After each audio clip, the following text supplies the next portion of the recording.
আসসালামু আলাইকুম। ছোট্ট রায়হান ও কোরবানির গরু। ঈদের ছুটি শুরু হয়েছে।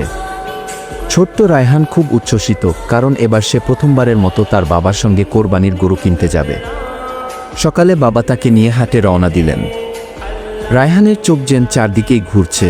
এত বড় বড় গরু, সাদা, কালো, বাদামি, কেউ রঙিন ফিতেতে সাজানো, কেউ আবার মাথা দোলাচ্ছে।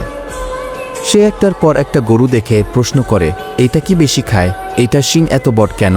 এই গরুটা কি দৌড়ায়? বাবা হাসতে হাসতে সব প্রশ্নের উত্তর দেন।